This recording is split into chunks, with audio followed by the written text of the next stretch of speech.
मित्रांनो नमस्कार। लोकसभेमध्ये मोठा पराभव झाल्यानंतर महायुतीने लाडकी बहीण योजना आणली, लाडके भाऊ योजना आणली, विकासाची सर्व कामं बाजूला ठेवल्यानंतर त्यांनी या योजना इतक्यासाठी आणल्या की विधानसभेमध्ये त्याचा फायदा व्हावा। विधानसभेला कोट्यावधी रुपये करून त्याचा प्रचारही सुरू झाला। पण अचानकपणे भाजपने गेल्या 2-3 दिवसापासून यू-टर्न घेतलाय तो 10 दिवसापूर्वीच, परंतु भाजपच्या प्रत्येक सभांमध्ये एक है तो सेफ है, बटोगे तो कटोगे, या दोन घोषवाक्यांचा जोरदार प्रचार सुरू आहे। मुंबई सारख्या शहरामध्ये भाजपने अशी भीती दाखवली आहे की मुस्लिम समाज आहे, मुस्लिम समाजामुळे हिंदूंना धोका हा निर्माण होऊ शकतो। आज जर तुम्ही पाहिलं तर 1992-93 ची दंगल झाल्यानंतर मुंबईमध्ये हिंदू मुस्लिम असा वाद क्वचित एखाद्या मिरवणुकीत छोटासा कुठच्या तरी गल्लीमध्ये असेल किंवा मारामाऱ्या झाल्या असतील, परंतु मोठ्या अशा हिंसक घटना या मुंबई शहरात कधीच घडल्या नाही। कारण मुंबईकरांना आणि खास करून आजच्या तरुणाईला या सर्व गोष्टी नकोय।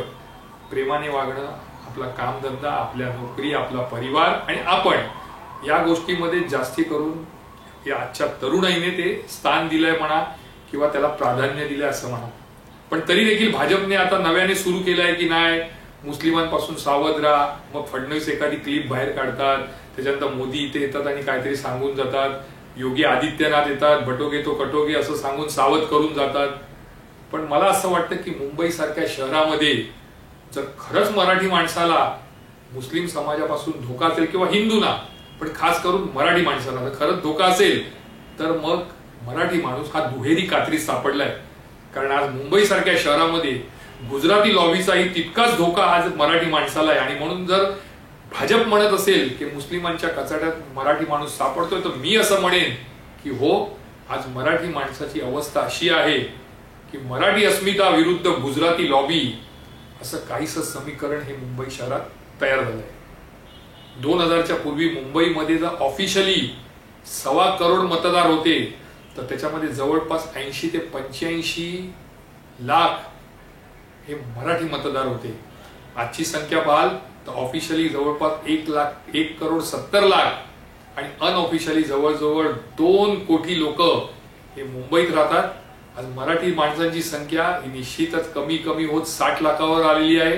आणि अमराठी आणि त्यातल्या त्यात गुजराती, मारवाडी, जैन आणि उत्तर भारतीय यांची जी संख्या आहे ती दोघांची मिळून मराठी माणसापेक्षा हळूहळू जास्ती होत चालली आहे। त्यामुळे मी असं म्हणेन मराठी माणूस निश्चितपणे अडचणीत आलाय। आज नरेंद्र मोदी, अमित शाह, गौतम अदानी, अंबानी, मुकेश हे जे 4 गुजराती समाजाची जी माणसं आहेत, आधारस्तंभ गुजराती समाजाचे, त्यांचं लक्ष निश्चितपणे मुंबईवर गेलंय। कारण कॉस्मोपॉलिटिक सिटी आहे मराठी इकडची मुंबई, आर्थिक राजधानी आहे मुंबई।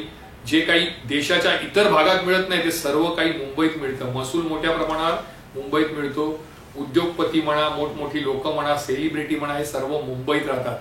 त्यामुळे साहजिकच भाजपचं लक्ष या मुंबई शहराकडे आहे। गौतम अदानी पहाटेच्या शपथविधीला, राष्ट्रवादीची जेव्हा शपथविधी झाला अजितदादांचा, तेव्हा गौतम अदानी बैठकीत होते असा गौफसोट अजितदादांनी केला। पण आता इतक्या मोठ्या माणसाचं नाव घेतल्यानंतर आपण अडचणीत येऊ नये यासाठी त्यांनी यू-टर्न घेतला आणि त्यानंतर मग भाजपकडून स्पष्टीकरण देण्यात आलं, राष्ट्रवादी शरद पवारांकडनं देण्यात आलं की अदानी नव्हते। पण अदानींचं गेल्या 2-3 वर्षामध्ये मुंबई सारख्या शहरात जे वाढतं प्रस्थ आहे ते निश्चितपणे गुजराती समाजासाठी दिलासादायक आणि मराठी अस्मितेसाठी तेवढंच धोकादायक आहे। आज वीज कंपनी त्यांच्याकडे आहे, आज मोठमोठे भूखंड हे त्यांच्या ताब्यात आहेत। मोठमोठ्या ज्या भूखंडाच्या योजना आहेत, धारावी असो, मोतीलाल नगर असो, चेंबूरचा प्रकल्प असो, आता चारकोपच्या प्रकल्पासाठी प्रयत्न सुरू झाले, हे सर्व जे प्रकल्प आहेत ते जर अदानीला भेटले तर निश्चितपणे उद्योग क्षेत्रामध्ये म्हणजे खास करून बांधकाम व्यवसायामध्ये गौतम अदानी यांचा मोठा ठसा असणार, मोठं योगदान असणार। आज वीज कंपनी त्यांच्याकडे आहे, बांधकामात तेच आहे, विविध शाळांवर त्यांचा कब्जा होत हळूहळू चाललेला आहे, अनेक उद्योगात त्यांनी पुढाकार घेतलेला आहे, विमानतळाची देखभाल त्यांच्याकडे आहे, जे पोर्ट्रस आहेत, बंदरं म्हणतो आपण त्यांना, ते देखील अदानींकडे। म्हणजे हळूहळू अदानीने या ठिकाणी आपला कब्जा जमवायला मुंबईत सुरुवात केली आहे। मग तुम्ही म्हणाल मराठी अस्मिता कशी धोक्यात आली किंवा मराठी माणसाला काय? आज मोठमोठ्या इमारती ज्या मुंबई सारख्या शहरात उभ्या राहत आहेत त्या कोण बांधताय हे जर तुम्ही पाहिलं तर लक्षात येईल की साहजिकच तेथे कब्जा हा गुजराती जैन आणि मारवाडी समाजाचा आहे. हे बिल्डर आहेत, हे मोठमोठ्या इमारती उभारतात, तिथे खाली देरासर येतं, तिथे खाली जैन मंदिर येतं. मराठी माणसाला येता येत नाही. मराठी माणूस या जागा विकत घेऊ शकत नाही, स्वप्नातही पाहू शकत नाही, कारण त्याच्या किमती.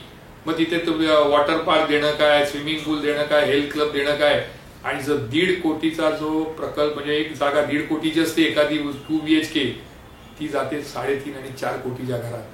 सर्वसामान्य मराठी माणूस जो नोकरी करतो किंवा छोटासा उद्योग करतो, तो 3.5 आणि 4 कोटी भरू शकत नाही, त्यामुळे तो तिथून बाद झाला. एखाद्या गुजराती वस्तीमध्ये तुम्ही जा, तिथे तुम्हाला भाड्यावर जागा मिळत नाही. तुम्हाला जर मांसाहारी असाल तर तिथून हकलवलं, त्याला देणार नाही, हकलवलं जातं. किंवा मराठी वस्तीमध्ये जर एखाद्या गुजरात्यांनी जर समजा जर घर घेतलं, तर हळूहळू मराठी माणसं घर विकत जातात आणि गुजराती समाजाची जी माणसं आहेत ती हळूहळू घर विकत घेतात. त्यामुळे साहजिकच मराठी माणसं या मुंबई शहरात कमी होत चालली आहे आणि गुजराती मारवाडी जैन समाजाची मतं ही वाढत चाललेली आहे. उद्योगधंद्यात गुजराती मारवाडी जैन समाज पुढे आहे. आज दुकानं बघा, मॉल मधले शॉप बघा, शोरूम बघा, सगळीकडे या समाजाची लोक तुम्हाला दिसून येतील. आज मुंबईतील सगळे थिएटर बघा, कोणी विकत घेतले ती नावं बघा, जवळपास सगळे गुजराती माणसांनी घेतलेली आहे. म्हणजे प्रत्येक क्षेत्रामध्ये गुजराती आहे. आणि गुजराती जैन समाज म्हणा किंवा आपण असं म्हणू मारवाडी समाज म्हणा, हे आपल्या लोकांना पुढे आणतात. मराठी लोकांना कोणी पुढे आणत नाही, त्यामुळे मराठी माणसाची पिछेहाट होत चालली आहे. आज भाजपने जो नारा दिलाय की मुस्लिम समाजापासून आपल्याला सावध राहायचं आहे, तर मला असं वाटतं की मुंबईतल्या मराठी माणसांनी मुस्लिम समाजापासून आणि गुजराती लॉबीपासूनही दूर राहणं तेवढंच गरजेचं आहे. आज निवडणुकीचा काळ आहे, निवडणुका तोंडावर आल्या आहेत. 2 दिवसांमध्ये प्रचार संपणार आहे, 3-4 दिवसामध्ये मतदान होणार आहे. मग असा प्रश्न येतो की मुंबईतला मराठी माणूस कुठे, मराठी माणसाचं पाऊल कुठे पडणार, तर ते मराठी माणसाने ठरवायचं आहे. मुंबई आपली, आपण नेहमी हक्काने सांगतो की मुंबई माझी, माझ्या बापाची, मुंबई माझ्या हक्काची. पण आज स्थिती तशी नाहीये. आपण वरवर बोलतोय पण आपलं तसं लक्ष नाही. आज मुंबईमध्ये गुजराती लॉबी कब्जा करत चाललाय. आज मलबारी असू दे, कुलाबा असू दे, वर्डी असू दे, घाटकोपर पूर्व असू दे, मुलुंड असू दे, विलेपार्ले पूर्व, विलेपार्ले पश्चिम, वर्सोवाचा अर्धा भाग, गोरेगाव, कांदिवली, चारकोप, कांदिवली पूर्व, बोरिवली, दहिसर, हे सगळे भाग जर तुम्ही बघितले तर तिथे गुजरात्यांचं प्रस्थ हळूहळू वाढत चाललंय. मुस्लिम समाजही वाढत चाललाय, बांगलादेशी येत आहेत तेही वाढत चालले. मग एकीकडे मुस्लिम समाज वाढतो, एकीकडे गुजराती समाज वाढतो. आणि हे 2 समाज वाढत असताना मराठी अस्मिता ही निश्चितपणे मुंबईमध्ये धोक्यात आली आहे. त्यामुळे निर्णय हा मुंबईतील मराठी माणसाने घ्यायचा आहे. खरंच आहे, भाजप जे बोलते खरंच आहे की एक रहेंगे तो सेफ रहेंगे, हे मराठी माणसासाठी लागू होतं. मराठी माणसांनी एकत्र राहणं गरजेचं आहे, एकजूट दाखवणं गरजेचं आहे.